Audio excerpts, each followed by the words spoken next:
Hello, plebeian listeners, and welcome to Go, my favorite sports team. I'm Tyler Scheid, the master, the one that knows the sports, the one that has the degree, joined by my co-host, Mark himself. It's cozy weather. Hello, fellow plebes. We're going to rise up against this nobility here that thinks he's better than us. Bust out the guillotine because it's time to behead him and find a new hole in his neck that we're going to shove his own balls down. Boo!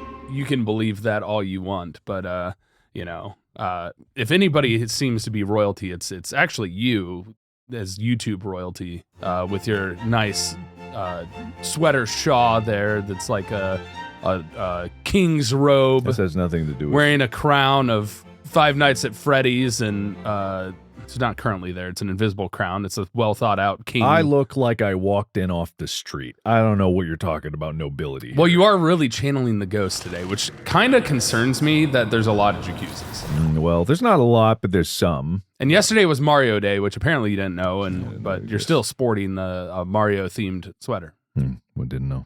No, but I do like that sweater. Thank you. It's very nice. Yeah. You getting tired of the long hair? Yes. It's getting so long that even with this headband, it'll wrap back around and get in my face again. So it's starting to swing around. It's just really impossible to keep under control. You're just like catching in your mouth, poking you in the eye. Always. Yeah. Going up your nose. I'm so ready to be done with it. Yeah. I remember when I had long hair many eons ago. Can't have that ever again. It's gone forever. Yep, staying short. Mine just likes to curl and stab me consistently when it gets long enough. It's like knives for the eyes. So, but how are you? I'm good. I love Prusa. What is that? Prusa. Prusa? 3D printing company Prusa, Oh, one yeah, of the you most did say reliable that. 3D company printing companies in the world. Gave me a lot of free shit. Is really good. Now here's the thing. Mm-hmm. I haven't gotten them yet, so I don't know if they're any good. So I'm going to find that out. Do you know which ones you're getting? I'm getting the Core 1. Oh, I've looked it up many times. Giving the Core 1. Hey, I know this is a sporting podcast, but you can 3D print some sporting goods, I'm sure. You can. I imagine there was actually a 3D printed basketball that was completely hollow on the inside. Mm-hmm. Granted, they were like, oh, this is really cool, but also wind catching it was a problem. So, but it was really cool. It was like a sustainable basketball that wasn't using leather or the rubber material, so they were reducing on petroleum usage. Well, it's still made of plastic, though, so not the best in the world. But I'm getting a bunch of 3D printers. This has nothing to do with anything. I'm just talking about it because it's cool, and hey, thanks. We can make trophies with it. That's true. And hey, I'll sell out to the highest bidder. If any other 3D printing company out there wants to buy my loyalty, I am so cheap. You can buy Go My Favorite Sports Team loyalty, and we'll print all of our trophies that we give out to our most elegant fans and most depraved listeners and most plebeians of the plebeians. I'll print out a life-size bust of his ass, and I'll sell it on the website. I'm not opposed to that. Hyper-realistic butthole included. We'll use plaster to mold it to get the shape just right. Oh, we'll 3D scan it. It's 2025, man. Who uses plaster? We're going to take 1,000 high-resolution pictures of your ass, and I'm going to use that to recreate a 3D model. The machine learning model that's trying to recreate it is going to go like, I don't think it'd freak out. I think my ass is too flat for that. Oh, it'd just be a woo. But anyway, that's really cool. I do like the idea of having finally having a trophy to send out to somebody when we have a little competition. That'd be nice. 3D printing. Great world. Custom trophy. GMFST specific. Everyone is a little bit different, so they become collectible items. Yep. Only one person could potentially collect them all. Absolutely. But that's not what we're here about. We're here about the sports, or rather, your opinions on the sports versus that guy's opinions on the sports. Opinions. Opinions. They're coming after. Well, I mean, they ready to get their comeuppance? Well, okay. There's one that's not about sports, and then there's another that's not about sports. But then there's another that's also not about sports. But then there's a fourth that is about sports. 1 for 4, everybody. 1 for 4. All right. So Toxic Rin said, when you were reading out the first news story, I noticed you said some of the Fever's home games were being moved from Wintrust Arena to the United Center. The Fever's home arena is not Wintrust Arena. The Fieldhouse. That is the home of the Sky. I couldn't find any information about the Fever moving their home games to a bigger arena. The only news I found was Fever Sky games in Chicago were moved to the United Center, the largest in the U.S., which, admittedly, even reading that sentence of the only news I found was a Fever Sky, that sounds like it's moving to a bigger arena, but Fever Sky games in Chicago moving to the United Center. I probably one of us probably misread So that's when I was reading the article, and this is you news sites out there, make me angry. Every 2 sentences, there was an ad that covered the whole page, and then I'd have to scroll past the ad to see the next 2 sentences. Yeah. And they completely block the site if you use an ad blocker to make that readable, legible, something that you can easily go through and scan and figure out what's going on. So as I'm skimming, it'd be like 2 lines, huge thing, 2 lines, huge thing. And so as I was reading it, my brain got all mixed up because one sentence would lead into another, and I'm trying to do it quickly. And it was talking about Chicago moving their center like the Fever did. And so as I was going through trying to scroll, my brain crossed some wires. And in the end, I was like, oh yeah, the Fever did this. And so Chicago's doing the same thing. Why is it not listing their stadiums? And then I was like, well, there we go. We're moving on. And so that is my fault. It was Chicago moving their games against the Fever to the bigger arena in the United Center, which is in Chicago and houses 20,000 seats. Even I didn't understand any of what he was talking about. That was all nonsense to me, but I'm assuming it made sense to the people that it mattered to. So I apologize to the Chicagoans, but also, I'm sorry, your Chicago pizza is lasagna with bread, and also I've never had a good experience in Chicago, so. Okay. And for the 3rd week in a row, we have a Tyler with a military mistake. Okay, Indication 494 said, hey, Tyler, where do I start? Yeah. So the Marine Corps is, in fact, a separate branch of the military. I did say that. Separate to the Navy, but operate under the Department of the Navy.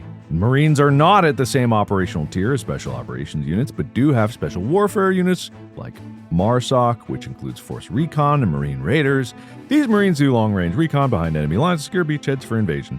The Army Special Forces, aka the Green Berets, embed themselves amongst the local population, train them, and fight alongside them. Hope this helps to assuage any anger to those devil dogs that might have taken offense to those offhand comments of yours. Just throw them a box of Crayolas. They'll be fine.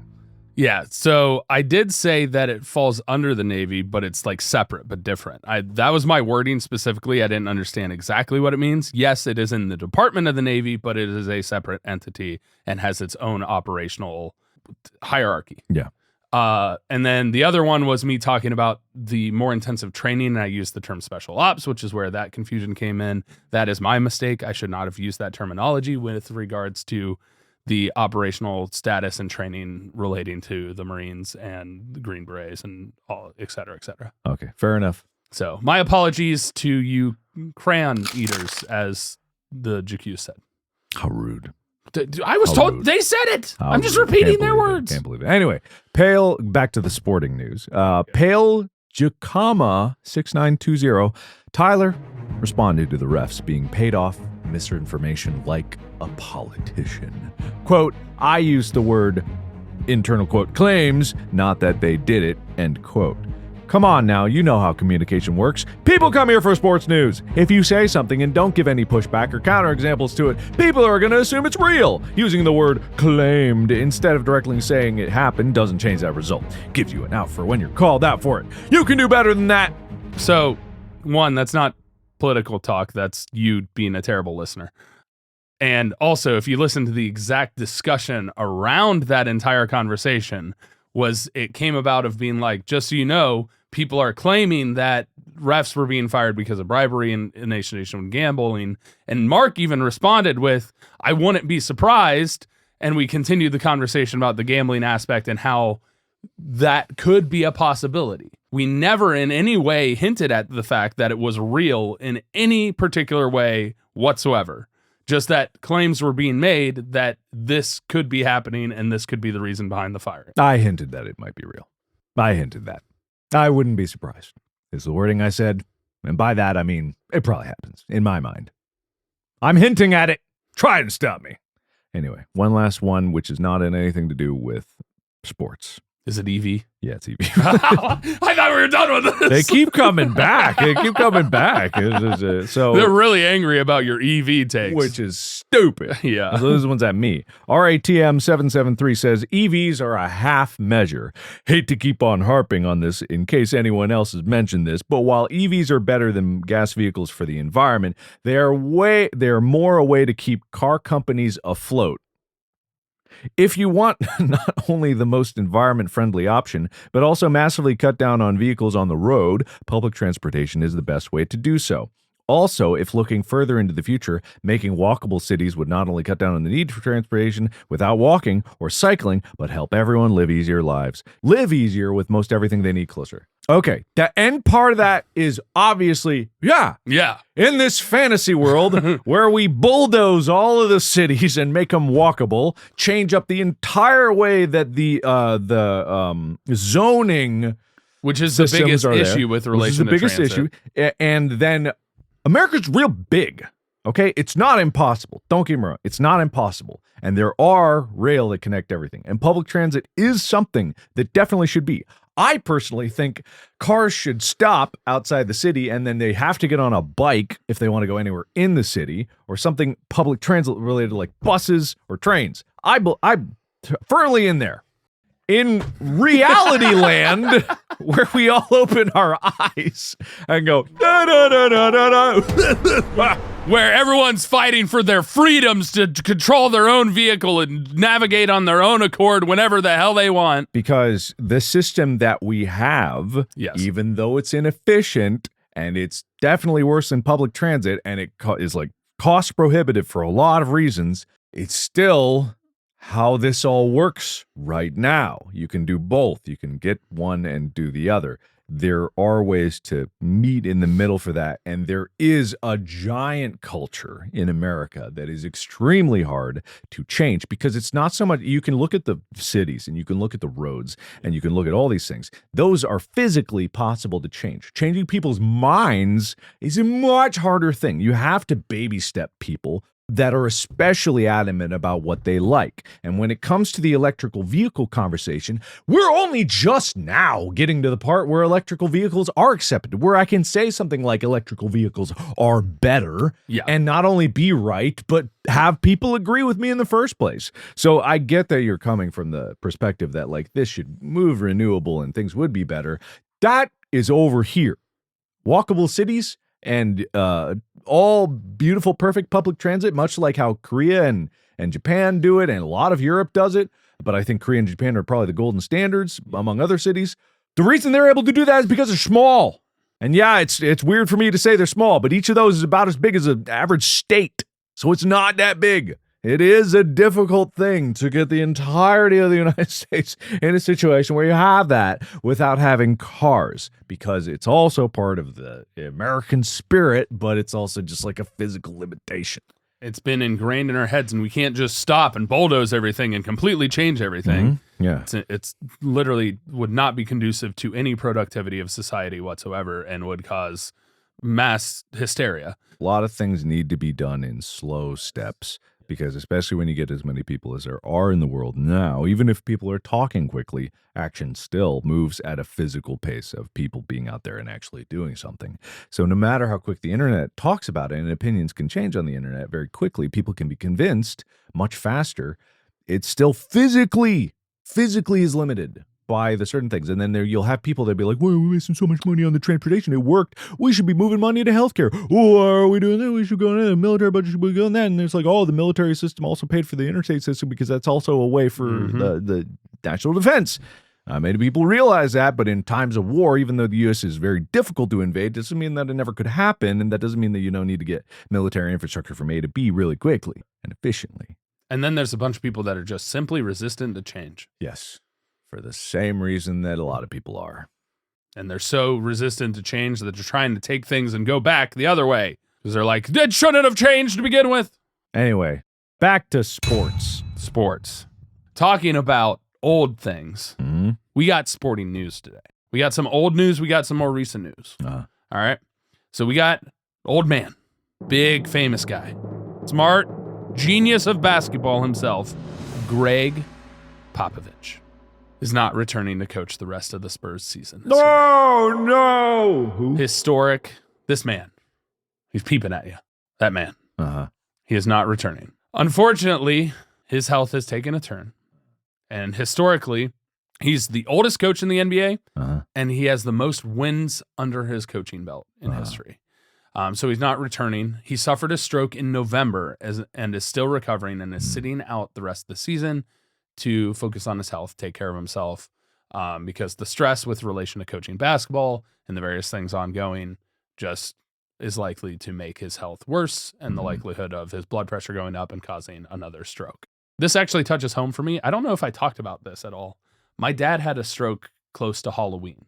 Oh, I didn't know that. Yeah. So when I was out in Virginia visiting friends for Halloween, we were out to dinner and I got a call. I had talked to him literally that morning. And I got a call from my uncle being like, hey, your dad had a stroke. I'm in the hospital with him. He seems to be doing fine. Thankfully, he doesn't live out on a farm like he was hoping to. If my mom had stayed alive, they probably would be living there. And he was able to get a hold of some neighbors who picked him up from the house and take him to the hospital. Apparently, he was experiencing slurred speech, and then he saw in the mirror after he took a shower his face drooping. And apparently had been having issues off and on all day. But it wasn't a big stroke. It was a very minor stroke. But now he's on medication basically for the rest of his life. And so it's one of those things that, you know, it's in the back of your head. And so it's one of those things that seeing this is understanding needing to focus on his health. And my dad's in great shape. He plays pickleball all the time. He does a lot of exercise. He's very active. And so seeing that this happened and this is happening to him is a big thing. I want you to know how strong I am. Because when you said it's in the back of your head, I didn't say anything. I didn't make a joke. I'm very strong and respectful. I'm extremely respectful. I am. But no, it is something like strokes are scary. In my mom's side of the family, they've had a few people that have had strokes, and it's just like it's one of those things where it's like, yeah, you don't think about that, but it could just happen. At any moment. And if nobody's around, it's if you don't get that taken care of quickly, like you could not only die if it takes too long, but also just like permanent impairment for the rest of your life, and that's no good. And there's certain things that can help alleviate afterwards. It's not like it's completely unmanageable, but there's always going to be some kind of a loss of function when you lose brain cells. That's why, I'm kind of glad I don't drink or I can't drink because like, everyone knows when you're drinking, kind of killing brain cells every time you do. I'm not saying like everyone should stop drinking, but it's something to be aware of. Same with like why I harp so much about lead all the time is because, a little bit is probably going to be okay, but it's probably just going to be okay in the way that it's like such an amount that you don't really notice. Just like if I blasted you with a beam that was like, I'm going to lower your IQ by 1 point, and you go, what'd you do? No. You wouldn't really notice it, but it happened. And so cumulative effects like that and, not working out and eating unhealthy and not managing your health are things that can lead to things like that. I'm not saying your dad was doing that, but it's something everybody should be aware of. Your own health, you do have to take some responsibility for it, even though, there's certain things that are out of your control. It's all about minimizing risk. And so like being aware of what happens and also what to do when it happens is like super important. For sure. And so that's what Greg Popovich is doing. And so he's been the head coach of the Spurs since 1996, has 1,412 regular season victories to his name. I thought you were going to say games. No, victories? That's just wins. Damn. Which is the NBA record. He has also won 170 postseason games, 5 championships, and is one of only 3 coaches to win the NBA Coach of the Year award 3 times, alongside Dan Nelson and Pat Riley. Damn. So he's one of the big reasons why the Spurs have success. They haven't been great lately, but they've been getting better since they've gotten Wemby on their team. And so he's not able to rejoin the team. He's missing the rest of the season, but huge blow to the Spurs, but also a very important thing to focus on is health and wellness. Yeah, makes sense. So that he can have more records and break more as he continues his career. Or he can retire. He might retire, which is a perfectly fine thing to do. But if you've been doing that all your life, it does get difficult when you get to that age and you've been doing one thing to suddenly not do that thing. For some people, that's an open door to try new things. Other people, it's like, oh my God, I can't even imagine anything else. And just so everyone knows, this is a news episode. We're covering a lot of news events that are happening in the world of sports, right? Yes, that's what this episode is. We're catching up on some news. I got news. Yeah, go for it. Nikola Jokic, his historic 30-20-20 game. Now, I know it's 30 points, 20 assists. Could be. They could be in a number of categories, but rebounds is probably one of them. Rebounds. Assists I imagine is the other. Rebounds and assists. So it's 30 points, 20 rebounds, 20 assists. That's my guess. I'll read now. An unprecedented 30-20-20 triple-double tallying 31 points, 21 rebounds, and 22 assists. Yep, there it is. It was in an overtime win against the Phoenix Suns. It was the first time in NBA history a player achieved at least 30 points, 20 rebounds, and 20 assists in a game. Jokic, whose name I still can't pronounce to this day. Josic? Josic. See, I don't watch TV or listen to radio sports, so I only read it. Or Josic. It might be Josic. Maybe. NBA MVP downplayed the feat. He probably just was like, I just want to play with my horses. When can I be done with this so I can get all these stupid cards? Yeah, he views his NBA career as a job. And it's he cares more about the stuff he enjoys, which is... I put ball in hoop. That's all. I go home.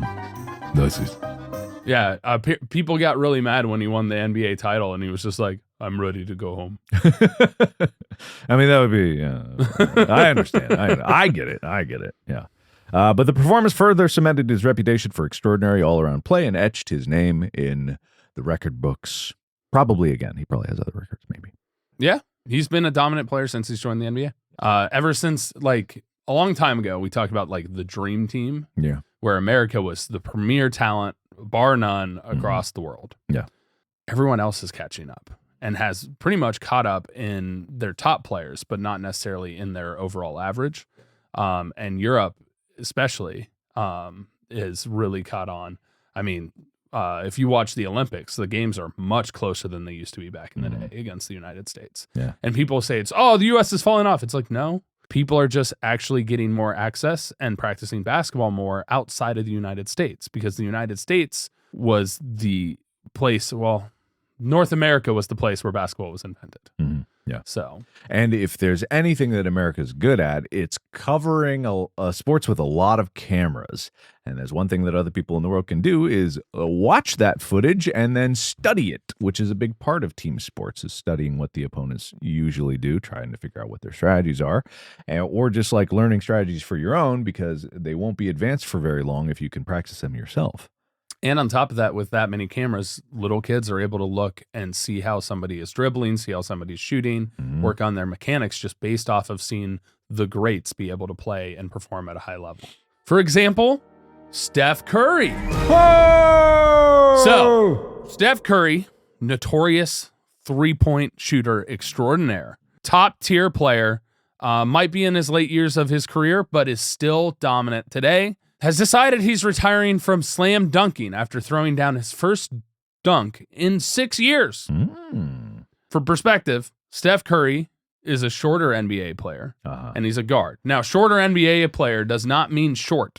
Steph Curry is... probably your height, 6'2", tiny bit taller than I am. 6'2", retiring from dunking. Now, this is somewhat smart. Because dunking, you're elevating yourself really high in the air, and there's a lot of risk for people getting in the way, taking your legs out from under you. Also known as jumping. Elevating yourself really high in the air. The technical definition of jumping. The specific not use of jumping version. It's a dangerous situation to put yourself in, because you're jumping high into the air. There's a lot of traffic going on under the hoop, people going for rebounds and stuff. You can have your legs taken out, and you're having to slam the ball down, grab the rim to catch yourself so you don't swing like a pendulum and then fall on your back. I'm well versed. You don't need to explain me. I dunk all the time. I'm dunking every day. You're basically jumping so high that you dive like a diver through the hoop, do like 6 flips and land on your feet. It's shocking that no one's seen me dunk on this podcast. Every day before I come in to the studio, I have to dunk my key into the lock, which is 12 feet off the ground, and wham! And then I got to hang there for 5 seconds so it confirms who I am and my biological scans, and then I have to do a backflip off of it. Yeah, we have the most intensive security system here at the GMFST studio. Oh, yeah. I need to make sure it's only Mark that gets access. And then my truck, obviously, it's so high off the ground, and I'm so tiny, I have to jump 12 feet to get in the cab. So that's just practice, you know. We've even sealed the doors to make it harder for him and made it like a tank hatch at the roof. I got to do a straight vertical up. I can't use my hands at all. If I got to knees up and get up there, or else no. There's a timer on the key to open the hatch, and if he's a little bit too late or a little bit too early, he's just going to get smashed. Yeah, it'll actually tip over on me, and it doesn't matter where I am around the truck, it'll tip over on me. Yeah, it finds you. It's a mark-seeking missile. Yeah, this is training on a casual level. This is not even extreme training. Yeah, this is just so he stays in shape. This is what being an actor and director and editor and producer and everything for a movie, these are just what you have to do. Yeah. I am Steph Curry. Here comes Wade yelling, "That's my joke!" Whatever, I do it better. All right, you got another news thing? I do. Right. This one crosses some different worlds. From sport to Major League Gaming, MLG. I was trying to remember what the hell it was. Shohei Ohtani is joining Fortnite. Now, there's a couple surprises here. I didn't even think Fortnite was still relevant anymore. It still is, in the sense of they've done a lot of really big collaborations for like music events. They've done a lot of big stuff. They also went back to the OG, so like the premier player Ninja returned. I don't care. Returned? Okay. Yeah, he returned to play because they brought back the OG Fortnite. So before it became huge, like the early days of Fortnite. Oh, I see. Okay. They had a setting for that. So a lot of the original players that helped make Fortnite blow up in the way that it did came back and played. Well, what's interesting is Fortnite now has had an icon series. So they do have a lot of celebrity cross promotion and collaboration with it. Just a vehicle for advertising, really, and making deals. But that's the way capitalism works. Yes. Two-way superstar Shohei Ohtani is becoming a playable character in the popular video game Fortnite. Epic Games announced Ohtani will get four unique in-game skins. The money. Oh, the money. Oh, those V-Bucks. The Japanese audience is going to be all over Fortnite. They're really reaching out into markets outside the United States. Yeah. Available starting March 17th. Ohtani is the first MLB player to be featured in Fortnite's Icon series, highlighting his crossover appeal and the excitement ahead of MLB's Tokyo Series exhibition games in Japan. That's also a really cool thing. I'm excited for it. We'll be talking about it in the episode next week. But they... Demon Slayer, the animators for Demon Slayer, did the intro advertisement for the Tokyo game that kicks off the Major League Baseball season. Well, there you go. It's actually really sick looking. Oh. I saw the video, I think earlier this week, but it's really cool. So anime fans, top tier. Not that anime fans are top tier. Honestly, anime fans, you know who you are, bottom of the barrel. Yeah, lowest common denominator. I was talking about the animation itself. Not special at all. Anime fans, you degenerates, wipe the Dorito grease off of your fingers onto your sweater and get them wagging because at yourself, because shame. Yeah, remove the tentacles from that side of the internet. Bleep me, blow me up! But with tentacles. A little weird. All right, what's up next? All right, now, Formula One. America has had a Formula One team for a little bit, but GM and Cadillac have been officially announced as the 11th team to join the FIA Formula One Championships. I didn't know they weren't part of it.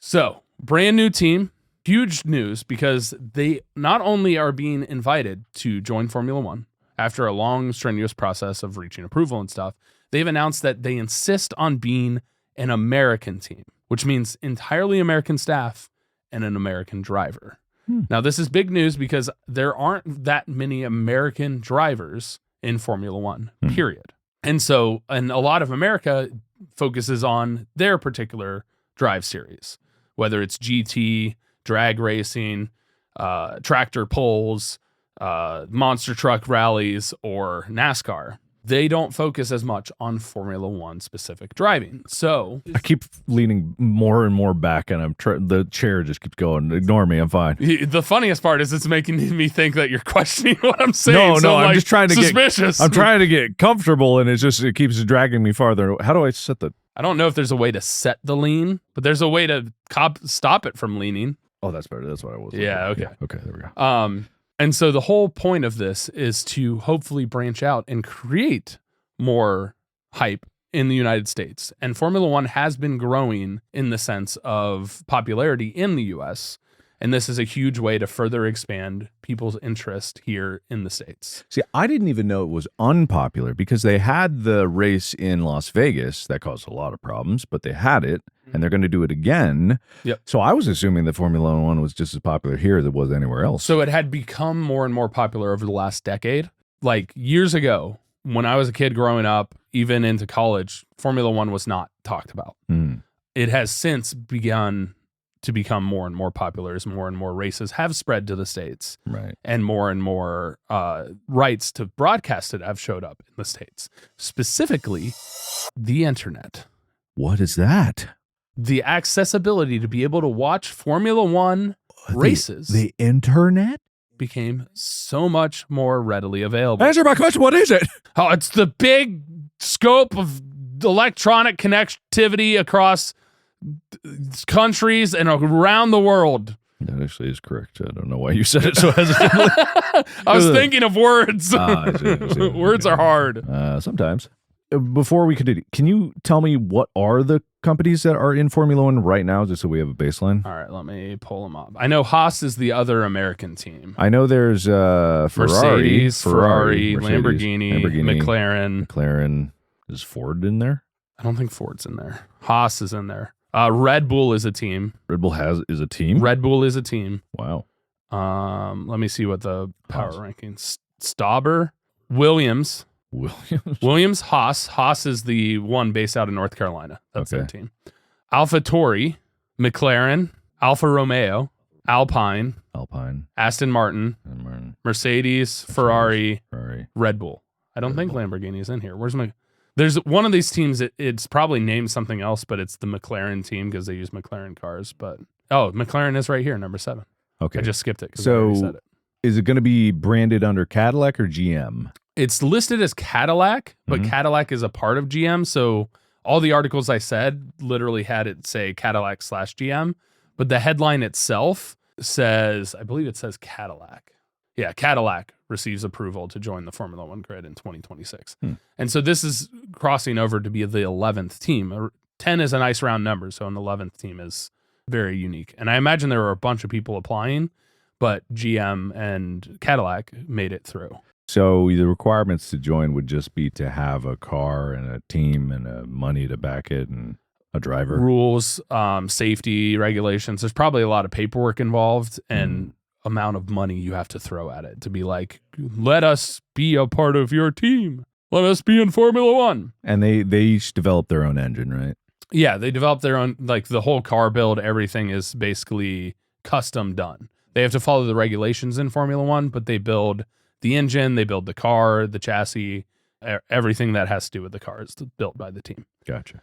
And this is the massive milestone and is considered progressive and transformative to the sport of Formula One and the Championship Series, with the goal to inspire future competitors and fans.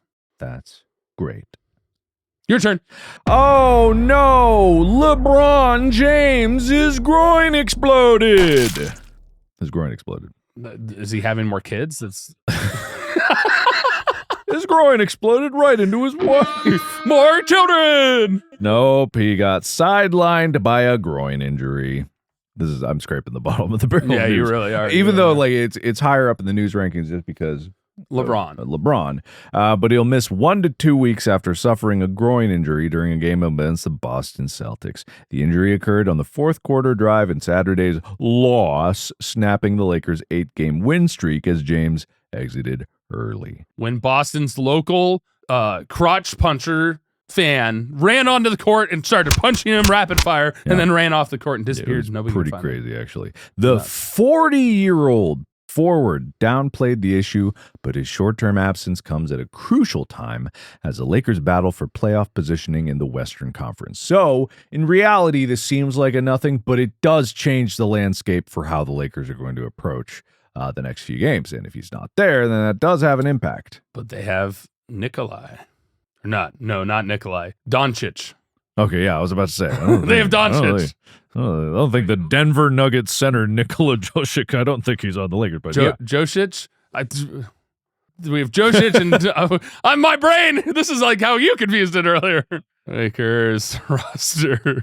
Luka Doncic. That's right. What it is. Yeah. Before it even loaded, I was like, oh, I remember now.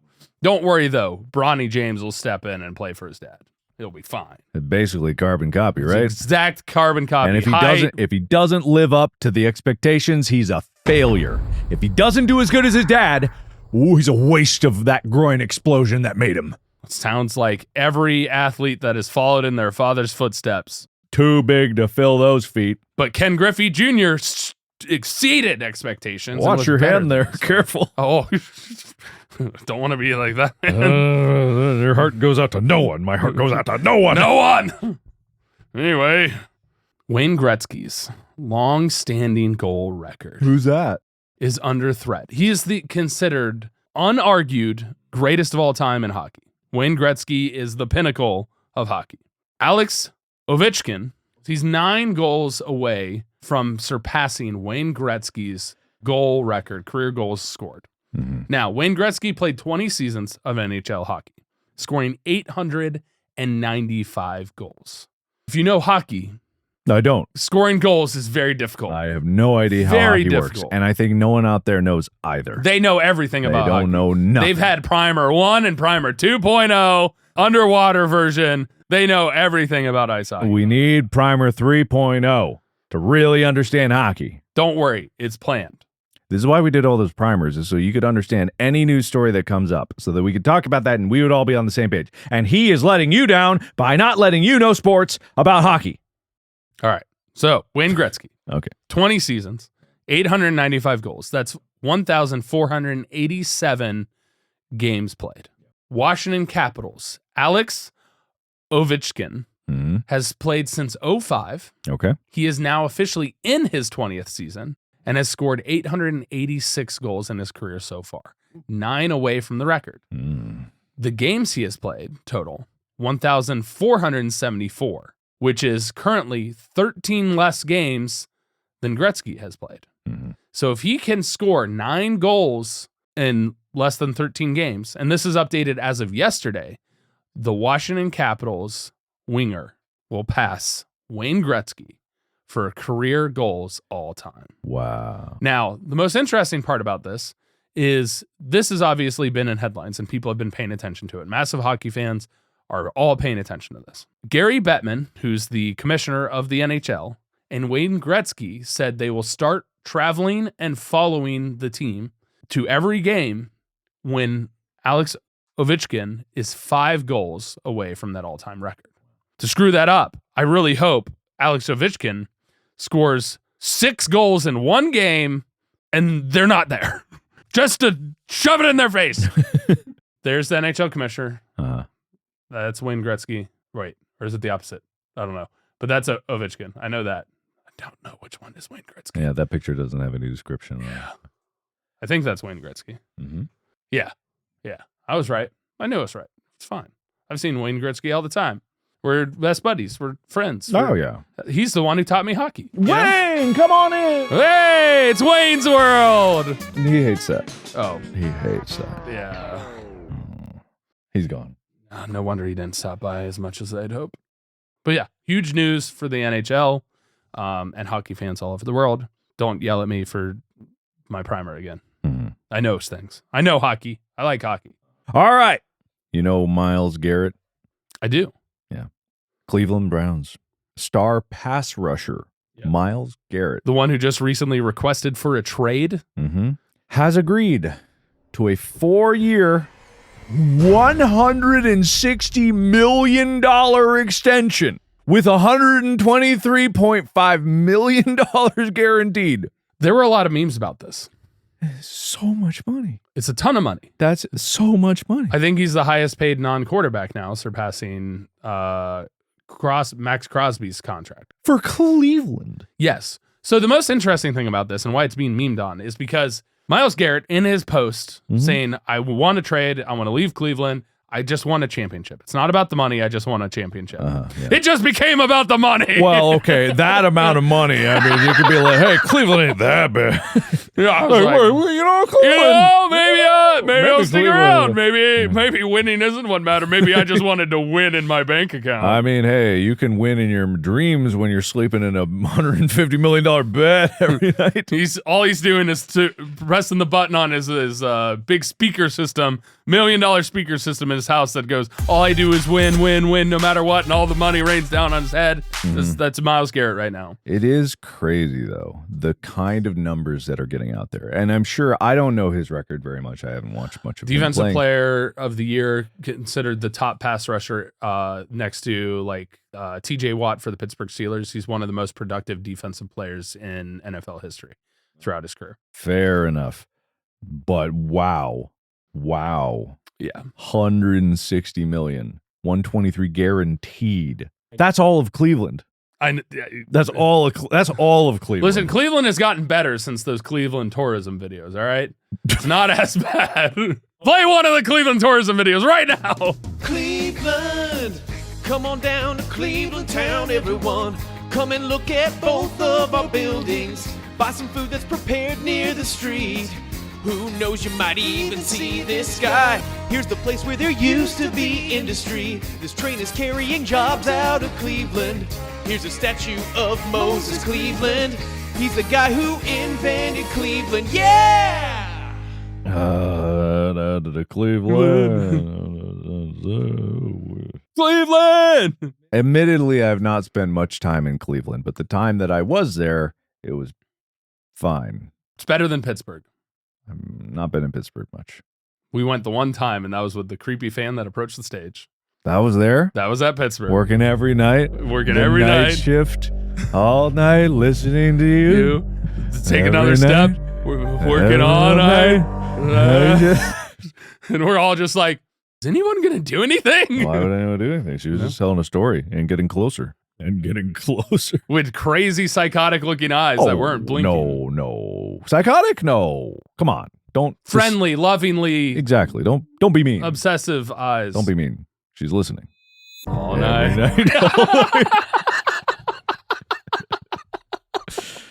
And no one knows what we're talking about. Nope. But Wade does.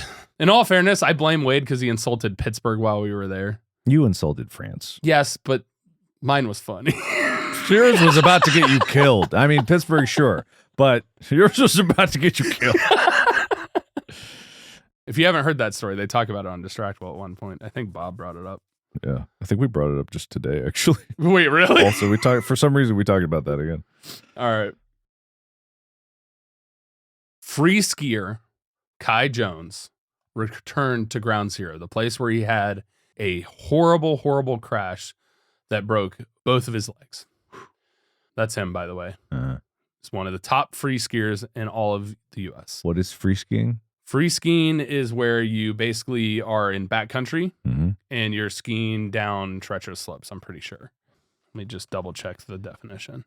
Oh, it's the I'm dumb. Free skiing is the tricks, doing tricks and jumps in terrain parks. So basically, you know how snowboarding has like the half pipe? So free skiing is like you're going down the mountain and there's different rails, there's different ramps, different stuff like that you'd go up and do tricks on. Right. My brain, for whatever reason, was like free skiing backcountry. I think it was because I was looking at a different picture for a different thing earlier. In 2023, Kai Jones, 16 at the time, was skiing in Wyoming when he missed his landing on a jump and tumbled down a slope, breaking both of his legs. Ooh. Stranded for around 30 minutes, was rescued by helicopter, and damage to his legs were extensive, and both of his meniscuses were torn as well as bones broken. Took 9 weeks of rehab in a hospital bed just for him to be able to start the process of walking again, and 9 months before he was able to get on skis again. He was getting back to his previous levels of skiing ability after having to start from the beginning again after his injury. So he's slowly been getting back into competition. And so he went and visited the site and I believe skied in the place where that accident happened. And so he said it was a super humbling experience, brought him back to ground zero, and showed him how to live with himself outside of skiing and being a pro athlete. He had periods of time where things were really tough and there didn't seem to be an end to it. But in the end, your reality is your reality. And so he went from having, when you're a teenager, you think you're invincible. You think you can do anything. I never thought that. A lot of people did. I never thought that ever. A lot of people did. Speeding cars, going way too fast, driving their car, doing stupid stuff like jumping into a pool, saying that you could make it over a wire that's hanging across and racking your nuts on it. You know what? I did. This is a Wade story, not a me story. I was going to say, wait, I did, but I broke my arm earlier, so I realized I wasn't earlier because I broke it in like 5th grade. So, yeah, I kind of got that knocked out of me sooner. But this guy was a professional athlete at 16 years old, and this incident happened. And Did he break returned to the site? His femurs? I don't know what bones he broke. I mean, breaking any bone, not fun, but the femurs is, people say, constantly the most painful bone to break in the human body because it has the largest cross section. There's the most nerves affected by it. It's like just a huge structural component. Both his tibias. Okay. And tore his meniscus. That's still not good. But this baby, she broke his tibias, not even femur. Yeah. What's really interesting about this is both my mom and my aunt broke their legs skiing. My aunt had a compression fracture that was in the joint, skied the rest of the way down. And my mom broke her leg when she was in college, which skiing was a big part of my life growing up because my dad and my mom bonded over skiing. But she joined the ski club, having never skied before, and skied and fell and broke her leg. And actually, towards the end of her life, she had to get an external fixator to straighten that break. I forgot to silence my phone. This guy.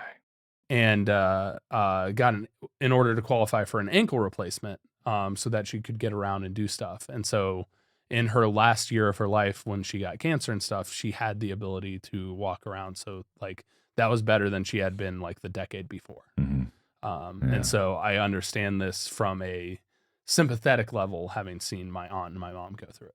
And tragically, I will be breaking all of my legs and all of my arms, and I will have to go through rehab. My arms and legs may be never as short as they ever were again. You're saying it's finally time? I'm going to, it's just tragically, it will happen. You told me to get the sledgehammer. It's finally time? Yeah, it'll happen, and then I'll just have tragic accident, right? Tragic accident, and then I'll be in arms and legs cast, and maybe I'll be the same height afterwards. I don't know. It's a freak thing. These weird happen things. You never know what's going to happen. Sometimes when it's already broken, you might as well break it again to make it longer. I would never do something like that. No. Why would you? Height overrated. I've always said so. I hit my head so often. I was like, my look of like, you did? I've always said it. I've always said that. Yeah, totally. All the time. News. This one's actually kind of cool. All right. So Australian snowboarder Scotty James is working to launch a new global team-based summer and winter X Games league. Not only does he have aspirations for preparing for the 2026 Olympic Games to win gold after only getting a silver and a bronze previously, but he's trying to start a whole new league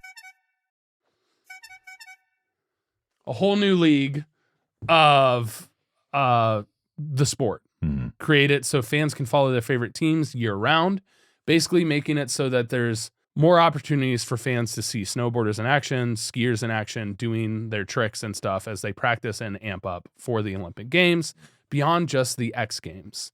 Having leagues and regular competitions also is a great way for people to improve their skills and learn more tricks, and also for them to gather like they did in the early days of snowboarding to discuss how stuff is done. So as people create new tricks and work on stuff, it just raises the bar for the overall competition. Well, there you have it. Now, the new league's format is modeled after Formula One and is expected to launch in 2026.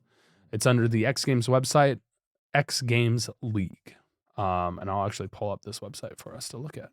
X Games League. Why is it showing? This looks like This looks like we're at a pool. No, not at a pool. It's just stands. Oh, it could be a skate park. Yeah, Probably a skate park. Yeah.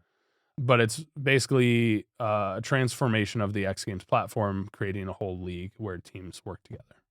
Really cool that a athlete is also working to create a whole new league while also still competing at a high level, and will probably compete in these games themselves. Just a really cool thing. So those are the really cool things. Okay, really cool. That is really cool. It's your turn for one last really cool thing. Okay, really cool thing. Maradona death trial begins in Argentina. What is that? It's the Maradona death trial. I feel like this is rally racing. Nope, not at all. A court in Argentina opened the trial of 8 medical professionals accused of criminal negligence in the death of soccer icon Diego Maradona. That adds up. Maradona, revered as one of the greatest footballers ever. I am not well versed in football. I do not know all the teams or the players, so I am just reading this. Died in November 2020 of heart failure at the age of 60 while recovering from brain surgery, and they think it was negligence?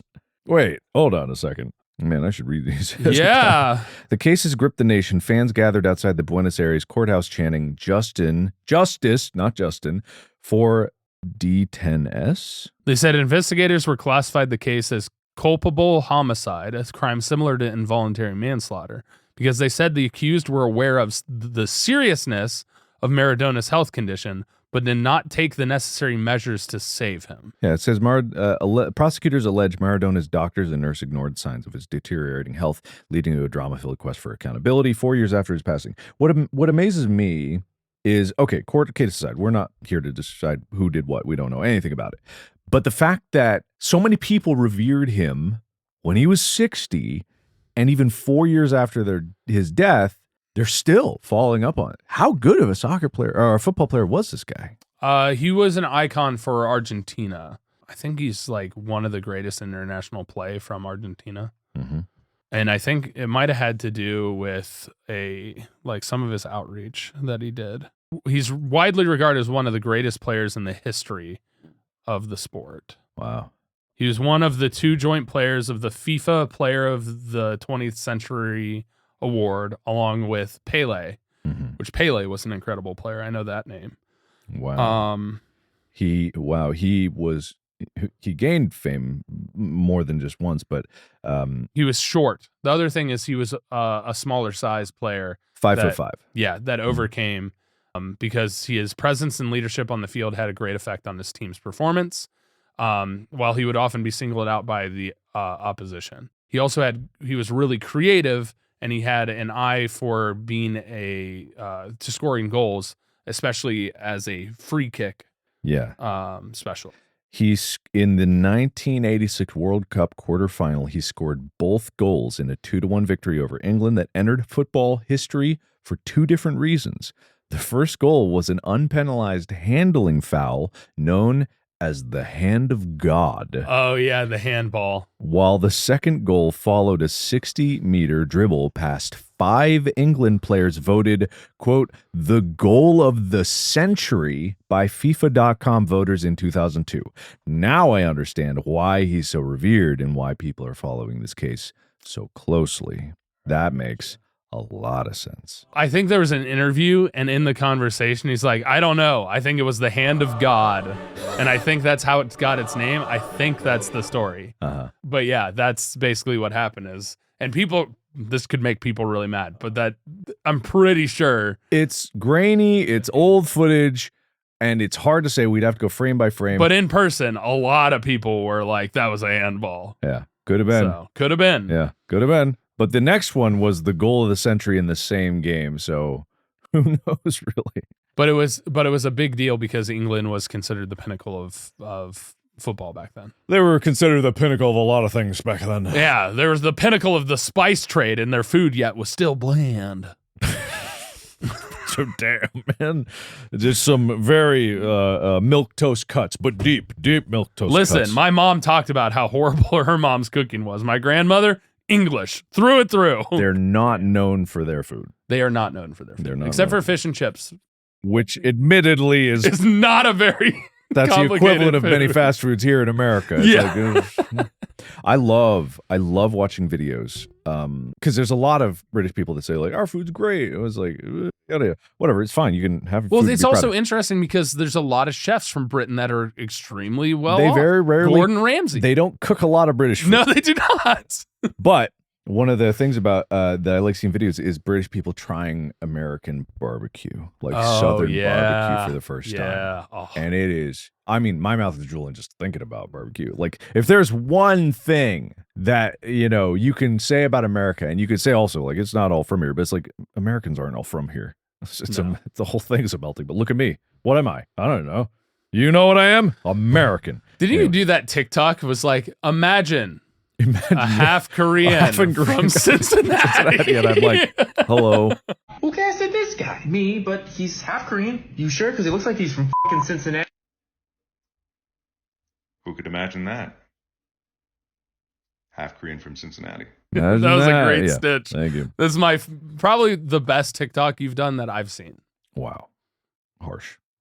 But fair. It was really fun. Anyway, I deleted TikTok a long time ago and haven't gone to look back. But when British people, when anyone really in the world tries Southern barbecue, like you could either get Texas barbecue, Carolina barbecue, South or North, doesn't matter. Tons of, food, man, food. The food is great. And I think no one's a better example of like universal taste than Koreans. Koreans love food. Koreans love fusing foods, love trying all kinds of foods. Fucking try anything. They don't have a lot of ability to break down lactose because mostly that's a European thing. But they love cheese and lots of dairy products. They'll eat anything. Koreans love food. Do you think a good amount of Korean innovation in medicine is lactose intolerance? I don't know. I'd be curious, since you said cheese and dairy doesn't really agree with them because it's a European thing. Well, there's a genetic predisposition to breaking down lactose, which is milk sugars, and so that's where lactose intolerance can come from. Is because if you aren't from a region that did a lot of cow rearing and milking, you didn't end up with a lot of the ability to break that down in the body. It's not something that's really that devastating because there's other nutrition in milk besides just the sugars in it, so there's still plenty of benefit to drinking it for most people or eating cheese from it, but sometimes it can cause some bowel interruptions. But then again, adaptation's a funny thing. If you eat enough of it, you're probably going to get good at eating it. Well, we are out of time. I figure that's a good note to end on. I hope you guys enjoyed our news update. I don't know what this episode's going to be, but we'll figure something out. I hope you guys enjoyed the episode. I hope you guys continue to enjoy the podcast. Go back and listen to a whole bunch if you haven't caught up or seen them, because I've been getting a lot of episode suggestions on the Reddit of episodes we've already done. Yeah. So please make sure and double check that. But if you have your Jacuzzas or you want to give us episode suggestions for the future that we haven't already covered, and if I swear, if I see hockey ones, I swear. They haven't seen hockey ones from us, so I think that's fair play. Reddit.com/r/gmfst. Go check out the Discord, DistractGo on Discord. Fantastic place. Lots of great people hanging out, especially hockey fans. And for merch, store.gmfst.com. Thank you guys so much for listening. Mark, any final words? Poop. All right. Bye.